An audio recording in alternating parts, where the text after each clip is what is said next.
नमस्कार दोस्तों, आप सभी का पीकेवी एजुकेशन में स्वागत है। आप सभी को पता होगा कि राजस्थान में चुनाव से पहले 4-5 भर्तियां स्थगित हो गई थी और भर्तियों का नोटिफिकेशन आ गया था, परंतु चुनावी आचार संहिता के कारण फॉर्म स्टार्ट नहीं हो पाए थे। सभी को पता है कि कल ऑफिशियली आचार संहिता हट चुकी है और उसके बाद जो भी फॉर्म थे वो जो नोटिफिकेशन पोज हुए थे, अब उनका फॉर्म रीस्टार्ट होगा। तो इस वीडियो में अपन जानेंगे कि पशु परिचर भर्ती में क्या बदलाव आया है, या फिर कब से फॉर्म वापस से स्टार्ट हो रहे हैं, या फिर इसकी परीक्षाएं हैं वो पहले जो निश्चित की गई तारीख थी उसी पे होगी या फिर बदलाव होगा। ठीक है, तो वीडियो के अंत तक बने रहिए। बिना किसी फालतू की बातों के अपन समझेंगे कि पशु परिचर भर्ती 2023-24 का एग्ज़ाम कब है, और इसी के साथ साथ अपन पूरी ये भी समझेंगे कि पशु परिचर है क्या और इसके वेतन कितना होता है और योग्यता क्या है, एलिजिबिलिटी, और जो एज लिमिट है वो भी जानेंगे। और ये भी जानेंगे कि जो नई सरकार आ रही है इन्होंने कुछ बदलाव किया है भर्ती में या फिर पुनः उसी पैटर्न को अपनाएंगे। वीडियो स्टार्ट करने से पहले मैं आपको एक दो बात बता देता हूँ कि आपको सबसे पहले ध्यान ये रखना है कि पशु परिचर भर्ती 2023-24 जो निकली है उसके फॉर्म कब भरे जाएंगे कब नहीं भरे जाएंगे, ये काम है सरकार का। आपका काम है सिलेबस कंप्लीट करना, टेस्ट लगाना, एमसीक्यू सोल्व करना। तो आप उस पर फोकस कीजिए। भर्ती सरकार ने आश्वासन दिलाया है और लग रहा है कि इस बार भर्ती जो प्रक्रिया है वो नियमित समय पर पूर्ण हो जाएगी। और ये जो बीच में चुनाव की जो आचार संहिता आई थी उस कारण मान लो पोज करनी पड़ी जो प्रोसेस था भर्तियों का। बाकी इस बार लगता है कि जो अध्यक्ष आलोक राज थे उन्होंने आश्वासन दिलाया है कि उसी टाइम पे और पारदर्शिता के साथ भर्ती को कंटिन्यू किया जाएगा। तो आपका एक ओनली फॉर जो महत्वपूर्ण काम है वो है कि आप जल्दी से जल्दी अपने सिलेबस को कंप्लीट कीजिए। सबसे पहले देखते हैं कि पशु परिचर है क्या। ठीक है, जो पशु परिचर जो भर्ती है इसमें पशु परिचर का काम क्या होता है।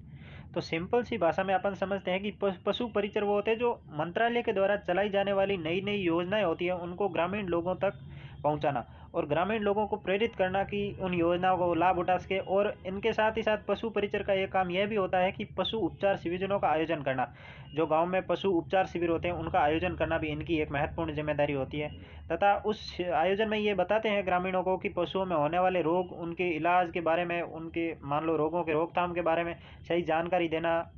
और उन्नत उन्नत नई नई प्रकार की जो पशुओं की नस्लें हैं वो ग्रामीण लोगों तक कैसे पहुंचाई जाए, उनसे ग्रामीण लोगों को बेनिफिट कैसे हो, ये सारे काम पशु परिचर के होते हैं। अब अपन शुरुआत करते हैं कि जो आलोक राज ने जो एक आलोक राज यानी कि जो राजस्थान कर्मचारी चयन बोर्ड के अध्यक्ष हैं उन्होंने जो हाल ही में नया अपडेट दिया है वो अपडेट क्या है। ठीक है, अपने अपने लिए एक बड़ी अहम बात है ये पशु परिचर भर्ती के लिए। इसमें इन्होंने बताया है कि जो 5 भर्तियां जो जिनका प्रोसेस पोज कर दिया गया था उनमें जैसे एक थी मदरसा बोर्ड की जो भर्तियां थी उनके जो आवेदन 27 अक्टूबर से 25 नवंबर तक होने थे उनको आचार संहिता के कारण पोज कर दिया गया था। और इसमें दूसरी थी पशु परिचर जो राजस्थान कर्मचारी चयन बोर्ड के द्वारा पशु परिचर के जो 5,934 पदों पर भर्ती निकाली थी उसके फॉर्म स्टार्ट हुए थे, बीच में पोज कर दिया गया था। इसमें एक पशु परिचर, इसमें तीसरी भर्ती है सफाई कर्मी की भर्ती, और एक है कांस्टेबल भर्ती। कांस्टेबल भर्ती में आपको पता ही होगा कि जो मुख्यालय ने जो भर्ती 3,578 पदों पर निकाली थी जिसका फिजिकल टेस्ट 26 अक्टूबर को होना था वो रद्द हो गया था, तो उसको वापस रिकंटिन्यू किया जाएगा। चौथी जो भर्ती है सहकारिता विभाग की भर्ती, इसमें 600 जो 84 पदों पर भर्ती निकाली जाने वाली थी। भर्ती का नोटिफिकेशन हालांकि आ गया लेकिन उसका जो अक्टूबर में जो आवेदन होने थे वो नहीं हो पाए, वो आचार संहिता के कारण स्थगित हो गए। तो इन्हीं सब चीज़ों को लेके जो आलोक राज जी ने जो नया बयान दिया है वो क्या है मैं आपको सुनाता हूँ। इन्होंने कहा है कि जो पशु परिचर भर्ती की विज्ञप्ति जारी की गई थी जो आचार संहिता के कारण स्थगित हो गई थी, अब आचार संहिता हटने के बाद भर्ती को जो दोबारा आवेदन प्रक्रिया के लिए शुरू कर दिया जाएगा और समय रहते पूरी प्रक्रिया पूरी कर ली जाएगी पूरी पारदर्शिता के साथ। इन्होंने ये भी वर्ड लिखा है पारदर्शिता के साथ। तो हमें आशा है कि आलोक राज जी ने जो बातें कही हैं वो जो बातें सुचारू रूप से जल्दी ही अपने को लागू देखने को मिल जाएगी। मैंने आपको पहले भी कहा कि फॉर्म स्टार्ट हो जाएंगे, इसकी टेंशन आप बिल्कुल मत करो। आप अपना सिलेबस कंप्लीट करो, आप अपने सिलेबस पे लग जाओ। अगर आपका सिलेबस कंप्लीट है तो फॉर्म चाहे जैसे मान लो इसका मई में एग्ज़ाम हो, ठीक है, अगर मई में एग्ज़ाम भी है और आपका सिलेबस कंप्लीट नहीं है तो एग्ज़ाम में भी आप क्या कर लोगे। उससे सबसे पहले आपको अपना सिलेबस देखना है। सबसे पहले मैं हज़ार बार इस बात पे ध्यान दे के बता रहा हूँ कि फॉर्म चाहे मई में निकलो, चाहे अप्रैल में निकलो, चाहे कल ही निकलो क्यों ना, ठीक है, बट आपको सबसे पहला जो काम करना है वो सिलेबस कंप्लीट करना है। इसका जो भी सिलेबस है अगर आप चाहोगे तो मैं सिलेबस पे अलग से वीडियो बना दूंगा, आप कमेंट करके बता देना, ठीक है। बट सबसे पहले आपको सिलेबस कंप्लीट करना, जहाँ से भी करो, जिस कोचिंग का करना हो, जिस नोटबुक के सारे आपको करना हो, सबसे पहले आप सिलेबस कंप्लीट करो। चलो अपन आगे बढ़ते हैं, बात करते हैं सैलरी की। हर एक कैंडिडेट के मन में होता ही कि अपन जिस जॉब की तैयारी कर रहे हैं उसमें जो वेतन है वो कितना है। तो मैं आपको उसके लिए बता दूं कि जो इसका वेतन है वो पे मैट्रिक्स लेवल 1 के आधार पे मिलता है। पे मैट्रिक्स जो लेवल 1 होता है, पे मैट्रिक्स लेवल 1 के आधार पे मिलता है। इसके अनुसार जो पशु परिचर के जो कैंडिडेट होते हैं उनको प्रति मंथ सैलरी मिलती है वो है 15,000 से लेकर 50,000 के बीच।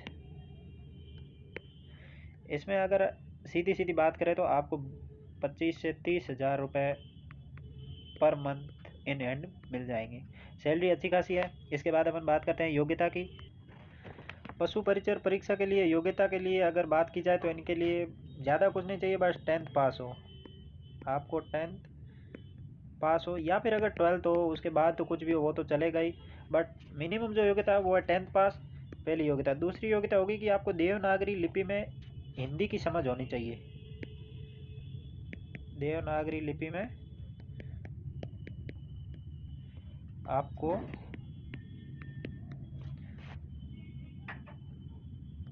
हिंदी लिखने की समझ होनी चाहिए।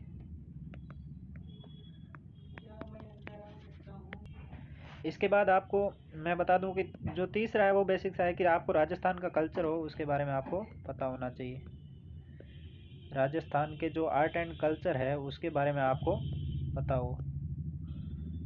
मान लो हो सकता है बाहर के जो कैंडिडेट फॉर्म भरवाएं जो आउट ऑफ राजस्थान हो, उनको इस बात पे बेसिक ध्यान देना पड़ेगा कि उसको उनको राजस्थान का आर्ट एंड कल्चर हो वो अच्छे से मालूम हो।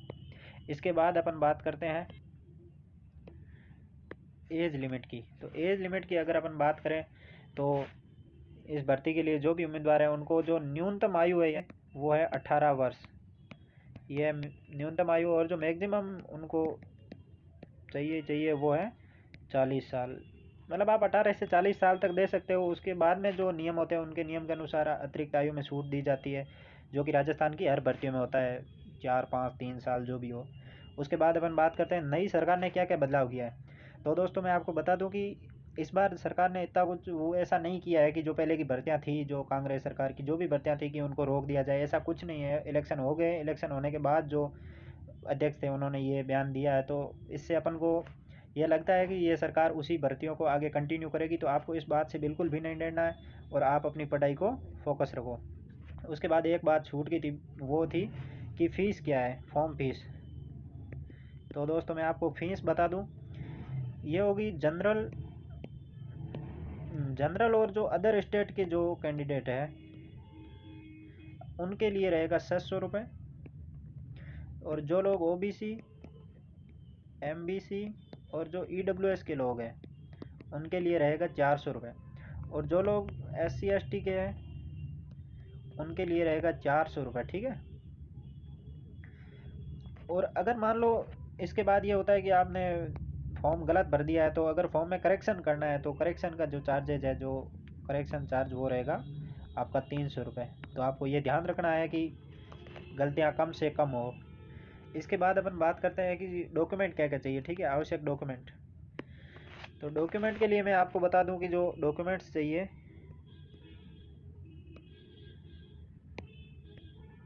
डॉक्यूमेंट में सबसे पहला आपका है 10th की मार्कशीट। 10th की जो मार्कशीट चाहिए चाहिए। उसके बाद अगर दूसरे डॉक्यूमेंट की बात करते अगर 12th की हो तो 12th की मार्कशीट। तीसरा चाहिए रंगीन फ़ोटो,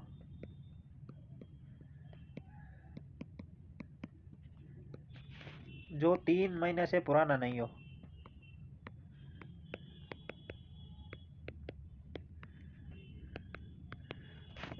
इसके बाद एक सिग्नेचर। इसके बाद आपको चाहिए जाति प्रमाण पत्र, ये ज़रूरी है। इसके बाद आपको चाहिए वही जो फ़ोन नंबर होता है, एक फ़ोन नंबर हो गया और एक ईमेल आईडी हो गया जिस पे OTP वगैरह कन्फर्मेशन, वही जो मेन इंपॉर्टेंट है वो है आधार कार्ड। आधार कार्ड या आप कोई सा भी अपना आइडेंटिटी कार्ड यूज़ कर सकते हो। और इसके बाद अगर आप किसी मान लो अन्य चीज़ का लाभ उठाना चाहते हो, जैसे मान लें आपने एनसीसी कर रखा है या कुछ भी, अगर आप सर्विसमैन हो, जिस चीज़ का आप लाभ उठाना चाहते हो, तो अदर डॉक्यूमेंट्स। ओके, इसके बाद अपन बात करते हैं सिलेक्शन प्रोसेस की।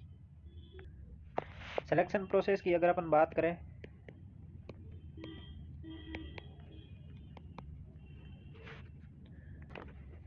तो इसमें सबसे पहले होता है रिटन एग्ज़ाम।